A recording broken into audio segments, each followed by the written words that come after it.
Well, ladies and gentlemen, we are finally back to working on the Dodge Ram. So this truck has been in a few videos so far. It's a 2004 Dodge Ram 1500 with a 4.7 liter V8 and 152,000 miles on the clock.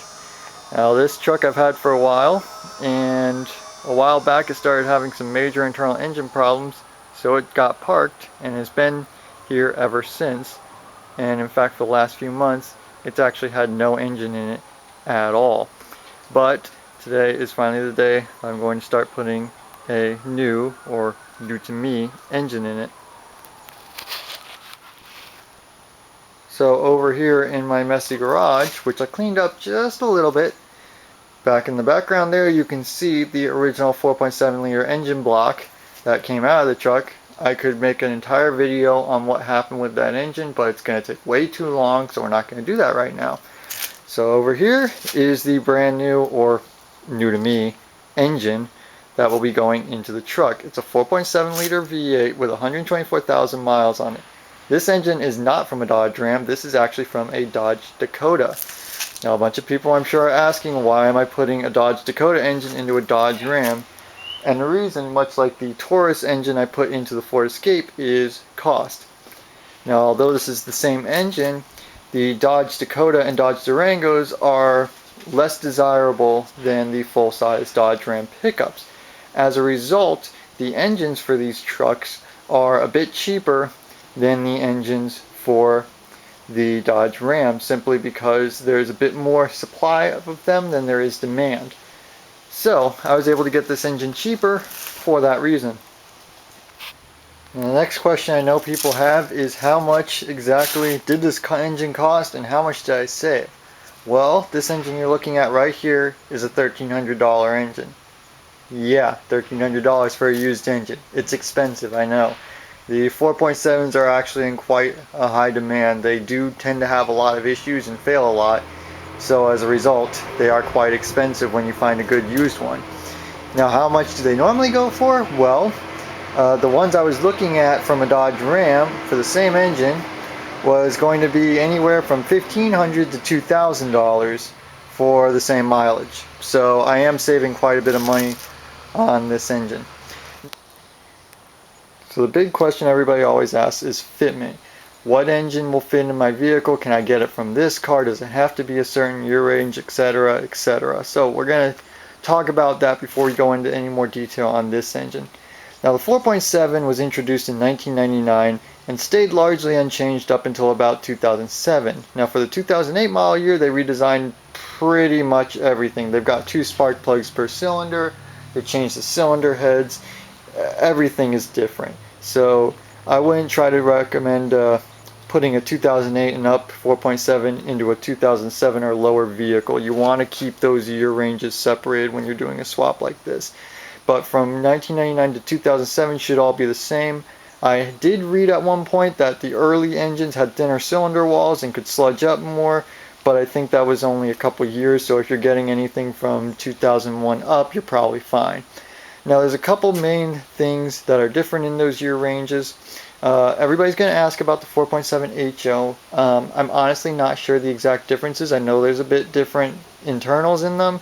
I don't know if the control systems are any different. My honest recommendation is to just not even consider putting a 4.7 HO in place of a regular 4.7, or vice versa. Just get an HO if you've got an HO vehicle. Get a regular one if you've got a regular vehicle. Now, the big thing you need to be aware of is the computer system of your donor vehicle and the vehicle that's getting the engine swapped into it. Now Dodge used 2 different computer systems with these vehicles. The earlier models tended to use a JTech system, and the later models tended to use an NGC system. NGC stands for Next Generation Controller, I think it is, or something like that. Anyway, the difference between these 2 systems is the crankshaft reluctor wheel and the camshaft trigger wheel. Now the reluctor wheel is right around here somewhere. It's actually bolted to the crankshaft, and what it is it's just a wheel. I'll post a picture at this point in the video when I finally get one back, so I have one to take a picture of. But it's a wheel with a whole bunch of teeth on it, And this sensor right here picks up a signal from those teeth, and that is how the crankshaft, the computer knows where the crankshaft is. Now, the trigger wheel is up here. I actually have one right here I can show you. This is an NGC trigger wheel. It's built in to the actual sprocket for the camshaft. It goes on the passenger cam, and then this sensor right here picks up a signal from the windows on the trigger wheel, and that's how the computer knows where the camshaft is.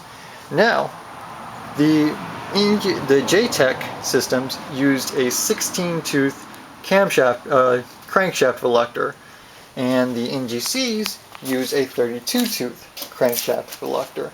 The trigger wheels are also different. If I'm not mistaken, the NGCs use more trigger windows than the JTechs do.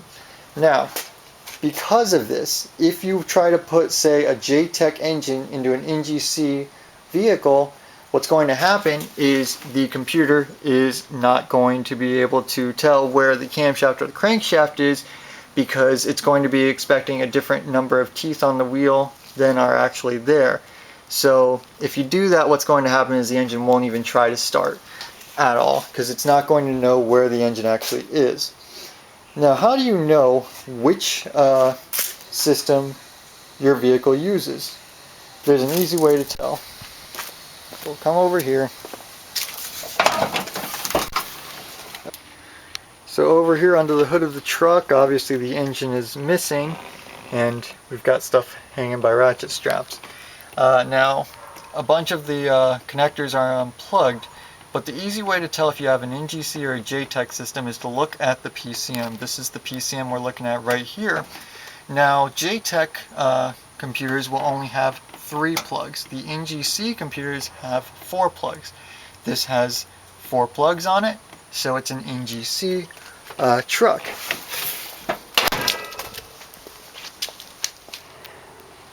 Now let's say you don't have access to the vehicle that the engine came out of, so you can't see how many plugs the PCM has. Maybe you're looking at an engine someone's selling on Craigslist, or you went to a salvage yard and they already pulled it. Nobody can tell you if it's got a JTech reluctor and cam trigger or an NGC. How do you know? Well, this engine actually has some evidence already on it. Now, if you look at here, this is the map sensor, and right here it has printed in it. I don't know if it's going to show up, probably not, but it's got NGC stamped right here on the map sensor. But yours might not have that, and even if it does, do you really want to trust that? No. There is another way to tell though. And so what I'm going to do is we're going to pull this valve cover. We're going to take a look at the cam trigger wheel. So I have not actually taken this valve cover off of this engine, so I'm going to be seeing the internals of this engine for the very first time, as are you. I already pulled out this bolt with a wrench because my impact won't fit in there, but we're just going to zip the rest of these out. And they're in there pretty tight.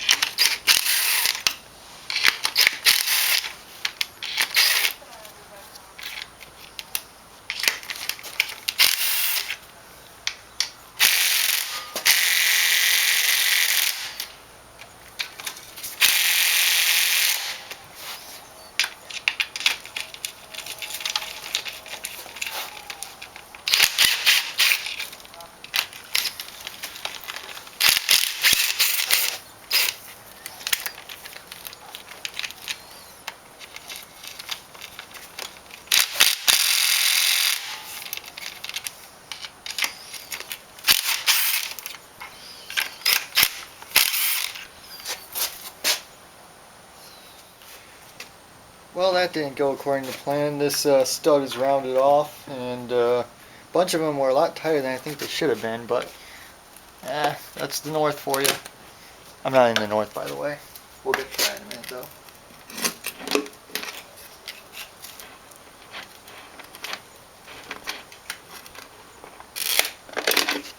Yeah, it's really on there.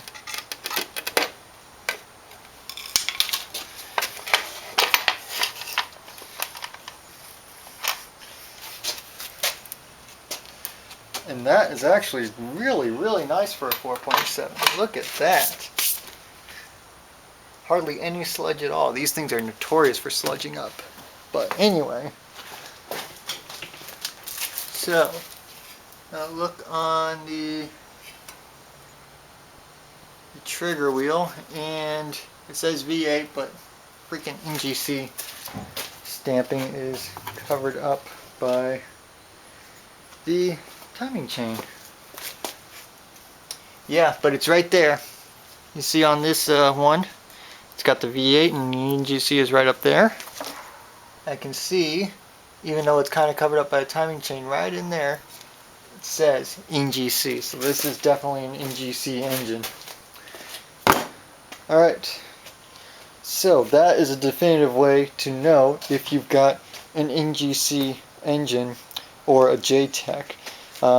Unfortunately, you can't really rely on anything else. You kind of just gotta get a view of either the reluctor or the trigger wheel. Luckily, pulling a valve cover usually isn't too bad on one of these engines.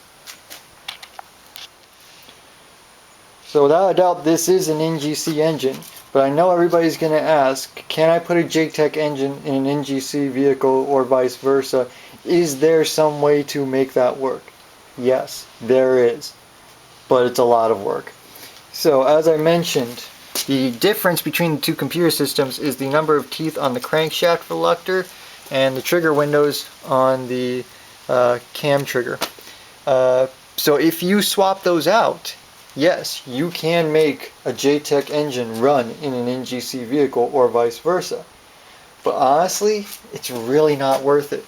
The cam trigger isn't too bad to swap out as long as you can keep this timing chain tight. You basically just pull the valve cover, unbolt it, and slide the new one on, no big deal. The problem is the crankshaft reluctor. Now, as I mentioned, the NGC has a 32 tooth and the JTech has a 16 tooth. There's really no way around that. Now, in order to swap that out, because it's bolted to the crank, you actually have to remove the entire crankshaft in order to bolt the correct one on, which means you have to take off the pan, you gotta unbolt this cradle, then you have to deal with the rod bearings, the main bearings, the timing chain. You pretty much have to disassemble the entire bottom end. And unless you got the engine completely for free and your time isn't really valuable to you, it quite frankly is not worth the time and effort to do that. You're much better off just buying an engine that already has the same computer system. Now, you could theoretically swap the computer system from, say, a JTech over to an NGC, but I honestly don't know what that would entail, but I can tell you it would be a lot. You're basically looking at the computer, the entire wiring harness. You might even have to swap the wiring harness inside the truck as well. The bottom line is that none of that is even worth it. Just get the same engine. Just get an engine with the same computer system as what the vehicle has. The next big thing you need to keep in mind when trying to do a swap like this is the EGR system. Now, neither of my engines actually have EGR. Normally, the EGR valve bolts right here, and then there is a metal tube that runs right up here to the intake. If you have a vehicle with EGR, my honest recommendation is just get an engine that has EGR. If you try to swap an engine without EGR into a vehicle that has it, you're either going to have to deal with staring at a check engine light all the time, or you're going to have to get the computer tuned to not be looking for the EGR. Getting the computer tuned is going to cost you money, and staring at a check engine light all the time is quite frankly just annoying. So you're much better off just getting a vehicle that has the EGR. Now, if your vehicle doesn't have EGR, you've got a lot more options. You can, of course, use engines that don't have an EGR, and it's just a direct swap. If the vehicle does have an EGR, there are some options for that too. The easiest thing is to just leave the entire EGR system bolted up and just not plug it into anything. Because if it's not plugged in, it's never going to actuate, never going to open. It's going to be basically the same difference as not having an EGR at all in terms of how the engine runs. The only downside is then you've got the EGR system bolted there, just sitting there doing nothing, and you might not like the way it looks. Or you might not like the fact that there's nothing plugged into it. Maybe that bothers you. In that case, what you can do, if you're old intake manifold from a non-EGR truck was not damaged, if your vehicle did not have like the valve seats break apart, because that can lodge metal into the intake. If none of that has happened, you can swap your old intake without the EGR on, and then make yourself a block-off plate to just bolt on where the EGR valve was, and you just got a quick EGR delete, and you can put it in your truck, no problem. But if you do have an EGR vehicle, you're going to save yourself a lot of time if you just get an engine that has EGR already on it. Now the final thing that I'm just going to touch on real quick, because I'm honestly not that familiar with it. When I was looking at engines, all the Durango and Dakota engines, apparently some of them have a mount on the engine for a carrier. I guess they're talking about the front differential on the four-wheel drive models.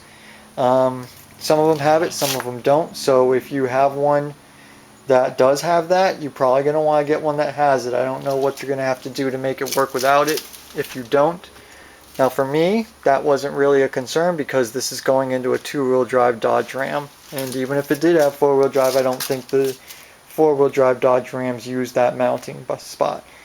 But that should be all the main things you need to watch out for when buying an engine to do a swap like this. Something you need to keep in mind when you're buying a used 4.7 is that they do have a lot of issues, and some of them can be avoided with good maintenance. But the problem is finding a vehicle that has been maintained well, that is in good condition internally. Now this particular engine came from a place that doesn't do quite as much testing on them as what I normally like to see, but they did have a picture of the truck. Now this particular engine came from Rome, New York, and you can tell because you can see the exhaust manifolds. These are all just rotted. Now I live in Florida, so rust is pretty much a foreign concept to me. Now, this engine's actually in pretty good shape. It's just got, the manifolds are a little rusty, and you know, the paint isn't perfect here and there, but not that big of a deal. Now, they had a picture of the truck that this engine came out of. Now, as I said, this is in New York. Now, from my understanding, Dodge trucks tend to rot out a lot faster than most vehicles, especially in places where they salt the roads like New York. And the truck in the picture was in really good shape aside from the frontal collision, which is obviously the reason it was totaled and then parted out. So what that tells me is that whether they garaged the truck or they cleaned it regularly or they undercoated, whatever they did, obviously they really cared for that truck in order for it to be as old as it was and not have any body rot at all. So if they were that careful, if they cared for it that much to keep it in that good of condition, my theory was that they probably took care of the engine as well. And the way you can tell if an engine has been cared for on one of these vehicles, now sludge buildup is very common on these vehicles. Even if you change it at 3,000 miles, if you use conventional, you can still build up sludge. So a little sludge on these is not bad. The key is to figuring out if you've got a lot of sludge buildup. And there's a couple ways you can do that. Now, my truck had a ton of sludge buildup, and I would have to use a wrench to get this cap off. Even after cleaning it thoroughly, it was still very tight. This one's coming off very easily. You can see it's only got a tiny bit of buildup on the cap. And if you look down here, you can see a little buildup here. Now this piece actually just pulls right out. On mine, it actually broke because it was that badly stuck, and you can see there's a little bit of buildup there, but I only see really, there's one chunk right there of sludge, and there's hardly anything in the bottom of this filler. In my truck, and I'll post a picture of this if I can find it, this sludge was so bad that you could actually see it in the bottom of the filler tube. So if you see a bunch of sludge buildup in the bottom of the filler tube, you're probably going to want to avoid that engine, because it means that it's got really bad sludge buildup. Now, some other things that tipped me off that this engine was probably in good shape before I even opened the valve cover or anything else, even just looking at it, put this cap back on, is if you notice, it's got some seepage along the valve covers, both sides. And then the oil pan also has a bit of seepage as well. Now, seepage you might think is a bad thing, but on these engines it can actually be a good thing. And the reason is because, like on my engine, there were no leaks at all, no seepage, nothing. It was completely dry, but it was full of sludge. And there went another battery. So as I was saying, with engines that have lots of sludge buildup, what will often happen is the sludge will build up on the walls of the insides of the engine, the valve covers, everywhere. But they especially like to build up right here along these seams and at the edges of the oil pan. And what that'll do is it'll actually help create a seal that keeps it from leaking. So if you've got some seepage on one of these engines, then what that probably means is that the inside is really clean because the oil is still coming into contact with the seal, and the only thing keeping it in is the seal. So that can actually be a very good thing. Other than that, of course, pulling a valve cover is one of the quickest and easiest ways to tell that the engine is in really good condition, and this one is really in excellent condition. There's hardly any buildup at all. Moving on now to the part that I'm sure everybody's been waiting for the entire video. What do we have to swap to make this happen? So I've looked around it, and there's a number of things that I see that are definitely going to have to be changed. First things first, oil pan. 90% of the time when you do this stuff, oil pan's going to have to be changed. And just by looking at it, I can tell you you can see the pan from the original engine over there in the corner. It's a lot thinner in the front, deeper in the back. So the oil pan's going to get changed. We'll also change over the matching oil pickup, because you always want to make sure your oil pickup matches the pan, because the pan will change where the oil needs to be picked up from and how deep the oil sits. Because how deep the oil is changes sometimes, we're going to definitely want to swap out the dipstick so that the dipstick matches. In the front here, the fan and clutch are different. So the Dodge Ram has a bit of a longer snout or tube, pipe, whatever you want to call it. It sits out farther from the engine. So we're going to swap that out. No big deal. The fan has a little bit of damage on it anyway. And the water pump doesn't need to be swapped out. It's the same, but I have a new one, so I'll put that one on there anyway. The exhaust manifolds. The exhaust manifolds are different, which, lucky me, they're all rusty and have some broken bolts already, so that's going to be fun. But the Dakotas, you see, it looks like they had a stud in here that was just in the manifold, whereas the Dodge Ram has a nut and bolt which kind of clamps it. Also, these ones, you see how they come all the way back here? The Dodge Rams end about here, so those will need to be swapped. I think I can keep the existing flex plate. They look to be exactly the same. I will double check part numbers though to make sure. And then this is the engine plate. I don't know if the Dakotas have one of these or not, but the Dodge Ram does. Luckily, I think I can put this on without removing the flex plate. So we'll put that on there. What else? This intake plenum is a little bit different. We're going to get rid of that. These tubes are not used. We're going to get rid of those. PCV tubes are all going to come off, and there's some bracketry that will need to come off this intake. The motor mounts are way different. You can see here we've got a 3-bolt motor mount, and it's much smaller than the Dodge Ram. The Dodge Ram motor mounts mount up here to these 4 bolts and are a lot beefier, so we're going to swap those on. We'll have to chase these threads out with a tap in order to, because I'm sure they're full of rust. Oh, this is fun. I think there's a mouse nest and maybe a dead mouse underneath the intake. Also something I never have to deal with here in Florida, which that's going to be fun. But yeah, I think that about covers it. Everything else is pretty much the same. There are some things I will be swapping out even though they are the same. The fuel rail. You can see the inlet tube is a bit bent. I'm not a fan of that, and I don't want to bend it back because it might weaken the metal even more, so I'll probably swap out the fuel rail because I have one of those. There's also a piece of plastic missing from the coil connector, which is the part that holds the connector on, and I'm going to be removing them to change the spark plugs anyway, so I'll probably just swap in all the old coils so that they're a match set. And then this idler, I'll probably just swap the old one on because it's going to be cleaner than that. Actually, well, it's part of this one. This assembly, the tensioner assembly, so I'll probably just unbolt the entire tensioner assembly, swap that. I think that's about it. Oh, the throttle body. I may put the old throttle body on there simply because I know from experience that I will have to remove the throttle body so that this will fit into the engine bay properly with the intake still installed, and the old throttle body has a brand new gasket on it. So I might swap that out too. But yeah, now I'm going to start swapping parts. We're not going to go into a whole bunch of detail on that because it's just long and tedious, but we'll come back after I've swapped everything and I'll show you exactly what had to be changed. Well, it's getting late here. It ended up taking me a lot longer than I wanted to, mainly because those manifolds just fought me the entire way. They were really rusty and all the bolts were in crappy condition. And you can see I got a whole bunch of them here. I don't know if this is all of them, but some of them I was able to just throw the impact on and they came right out. But a lot of them were either rounded off or they broke, or they were just completely rotted away, so I had to resort to the weld the nut onto the remains of the bolt trick to get them out.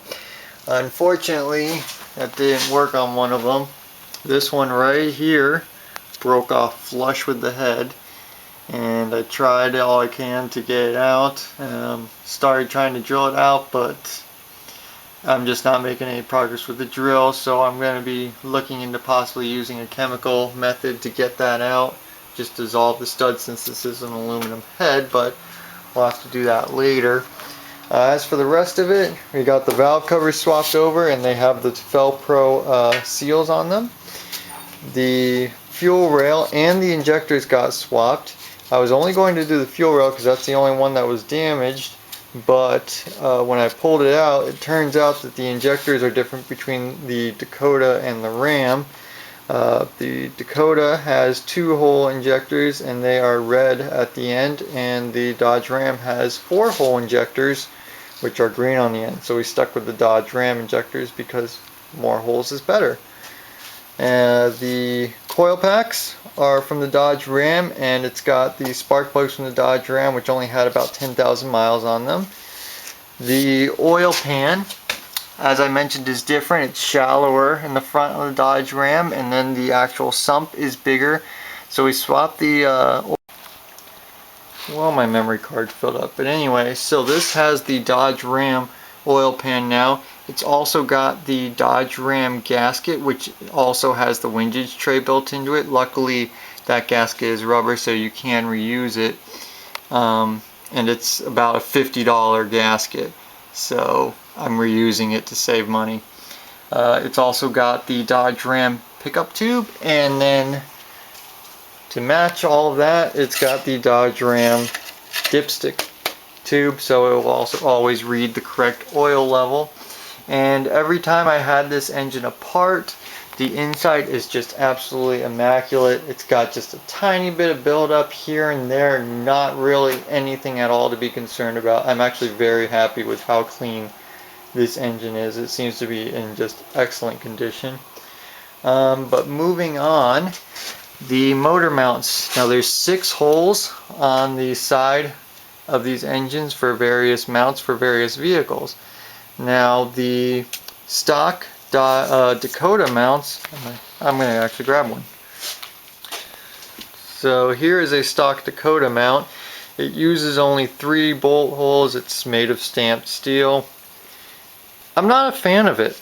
So also it doesn't fit. So here's the Dodge Ram motor mounts. I'm definitely a fan of these. These are big beefy cast iron, and these bolt on with 4 bolts instead of 3. Now 3 of the bolt holes it uses were used by the Dodge Dakota, but this 1 bolt hole in the front here is not used, and on this engine, because it's from up north, it had a bunch of rust inside the hole, so I had to chase that out with a tap.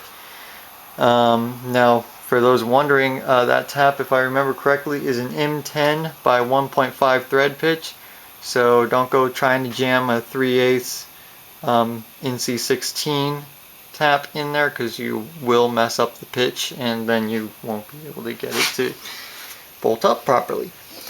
So these mounts actually, it's kind of clever what they did. They made these mounts so that you can't actually mix them up. They'll only bolt on to the correct side and only in the correct orientation. On this one, they offset one of the bolts so that it will only go on this side and it'll only go the correct way up. And then on this side, it's a bit dark.